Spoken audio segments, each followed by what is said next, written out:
Guys, I just got done with an awesome sand run with these UDR sand tires, but now it's time for some mods. I've got the Vitavon transmission case right here. I've got the Vitavon Diff Cup, the Vitavon gear, and the Vitavon lower arms right here. So all this is going in for this video right here, and we're about to get started. Take a look. First up is the transmission case. This thing is immaculate, guys.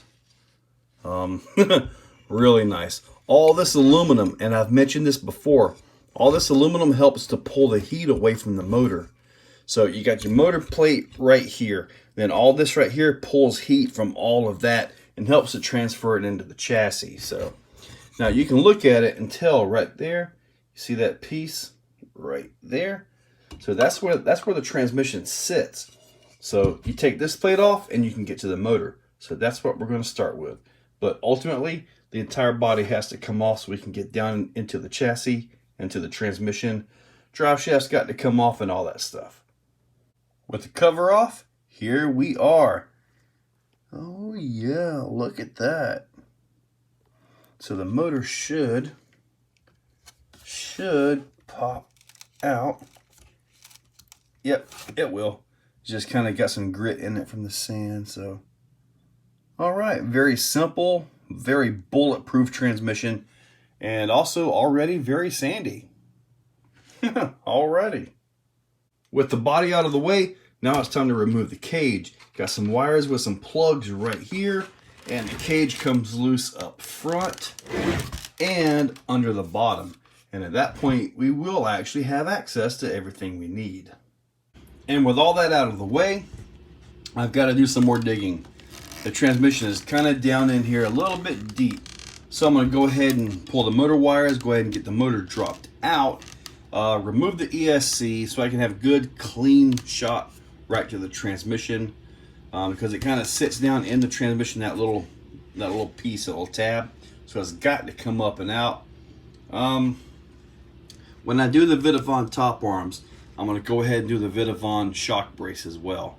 Just go ahead and do that all in one shot.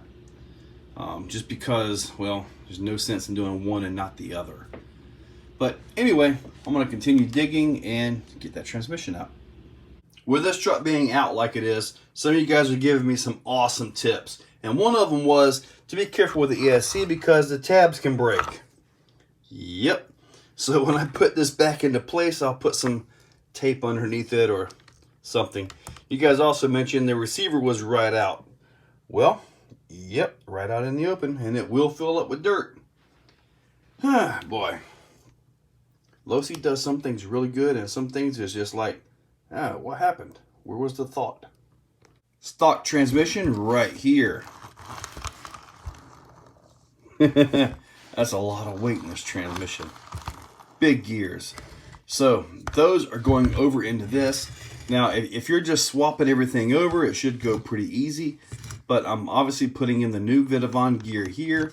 And I'm going to put the drive cup or the diff cup on this right here, so I can mess with the fluid a little bit. I have to assume this almost open transmission design had some grease in there. And it slung off the gears like it always will. But anyway, this right here gets to come apart and I get to put the other diff cup in. And I'll show you guys my earplugs. Now Losi's got some good thick oil in this diff. So that's a nice thing to see. I'm just basically going to peel all of this out. I'm not going to clean the gears or any of that. I mean, it's kind of like brand new, 3 runs old, right? Maybe.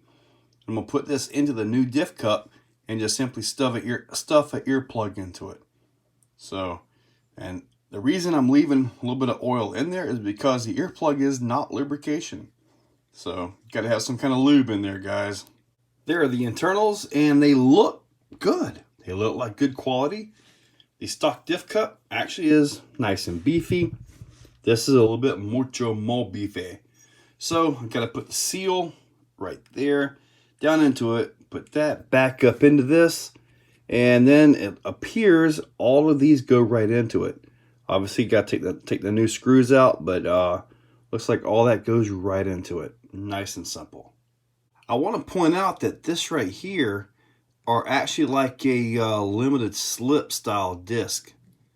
So it's supposed to actually under load kind of lock up a little bit, but it never does. I think it's also kind of something like what Arma tried to do. But regardless, this is going to get a little bit thicker. A little bit thicker. A little bit stiffer. Okay, so I got basically a 1.5 earplug stuffed in this thing. And hopefully I can push this gear all the way down, make everything seat up. If I can get all that in there, then, well, we'll be good to go. Chances are good some of this earplug is going to come out, or some oil or something. Yeah, it's kind of mushing out a little bit. That's fine. That means I got a full diff. And there we have it. Now, believe it or not, I can take two hands, put one hand on this, and I can actually turn the center of this. So it is not locked up, and I didn't want it fully locked up. I just wanted it to hold a little bit stronger. And I'm pretty sure it will. And there you go. And yes, it does still turn. It does still work like a diff. It's just a lot stiffer.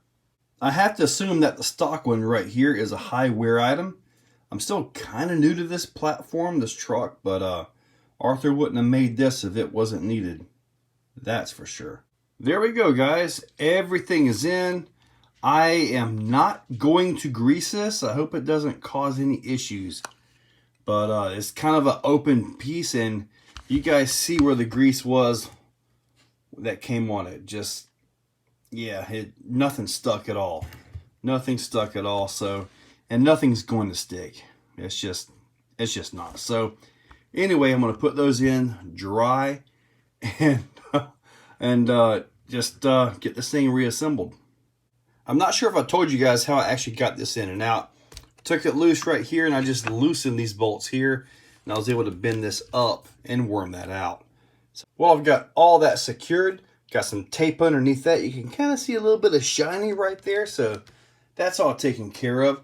So now we got to get into the front lower arms.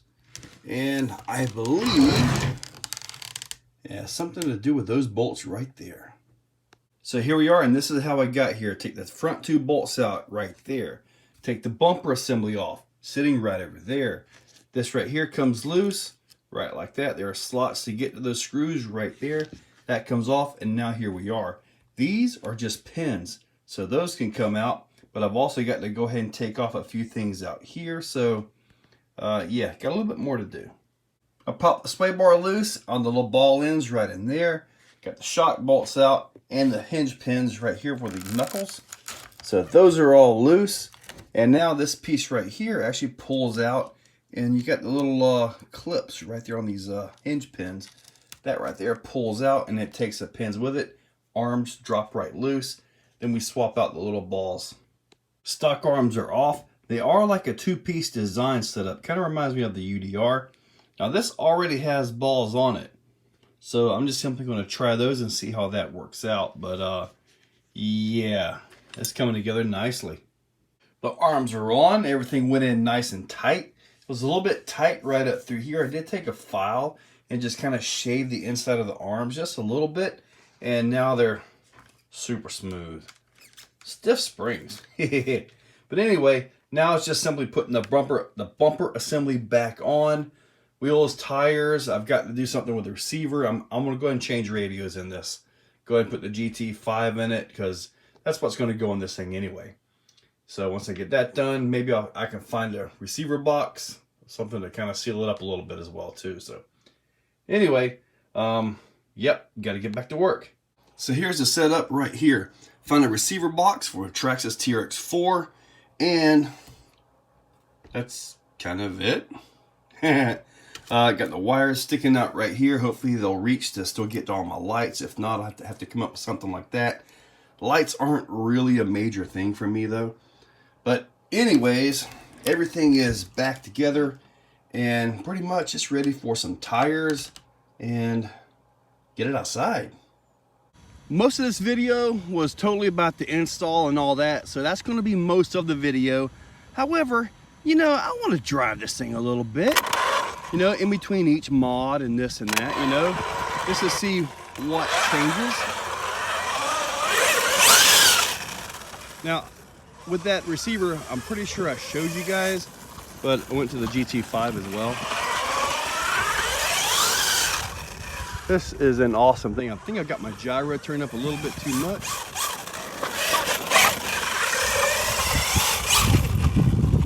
The stock radios that come in these, the Spectrums, they really leave a lot to be desired. Now, I understand I could get like the DX6 or something like that, and just bind the receivers to it, but like with the stock radio with this thing right here, you turn it on and I had to wait sometimes 30 to 40 seconds for it to actually activate. You know, not so much with one of these. And the reason I use this radio so much is the ergonomics. If we're driving one-handed, I like the RC6GS as well, but the ergonomics really don't work out well for one-handed driving. I actually get cramps in my thumb muscle. But anyway, let's go ahead and give this thing a few jumps. Now, just like with the UDR, I've got all the Vitavon stuff on that, you know, including the arms. I don't have any breakage with that thing. It's really amazing at how well it does.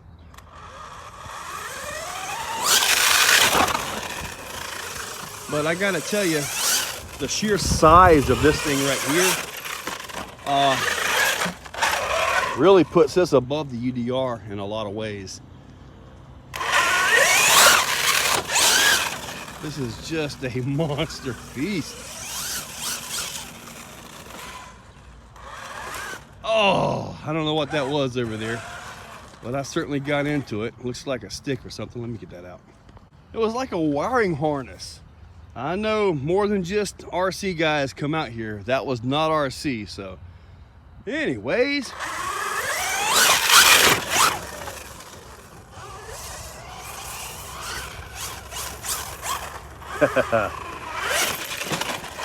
One thing for sure, do not aim this thing at yourself and throttle it. This thing will knock you right out. This thing drives so good. With Losi, some of their stuff, like their high-end race stuff, is top of the line. I mean, phenomenal quality of parts, pieces, everything. You get their low-end stuff and, well, you may as well bought something from Banggood. Oh, I'm not really sure whether this is on their high-end or low-end just yet, but so far, I'm certainly liking it, that's for sure. That was nice.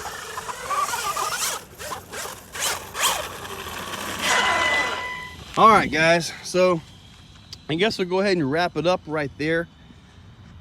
Get back inside. Time to get to that rear end. This thing is awesome.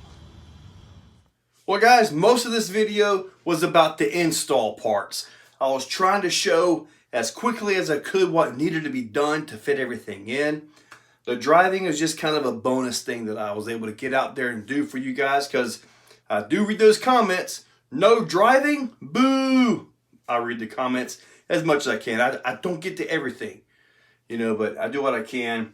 So the front stuff is done. I am going to get the Vitavon shock tower, upper arms, and I believe he's got something else for this that I don't have yet. So I'll get all that stuff ordered. The rear end and rear lower links are up next. So that should be okay. I am noticing the rear end of this thing, if you turn it up, sand just falls out of it. I have no idea what I'm going to get into when I tear this rear end apart. But that should be a lot less involved, not nearly as hard as the transmission and the front shocks or the front lower arms. So, but anyway, guys, hey, thank you all for watching everything that I did, all the install, everything. Guys, in that description, AMA, eBay, Amazon, and Horizon, they are affiliate links. They help out the channel every time you guys use them. So guys, thank you so much. And thank you all for watching. Guys, if you like what you see, hit that like button, hit that subscribe button, and ring that bell. So, in the description, there's a link to become a channel member. If you want to become a channel member, it's a very simple $2, $5, $10, or if you really got some money, $25 a month. It's a simple way to support the channel. So, get that, and I am doing monthly giveaways for members only, so you might want to consider it. So, guys, use those links. Make sure you're subscribed. Thank you all for watching.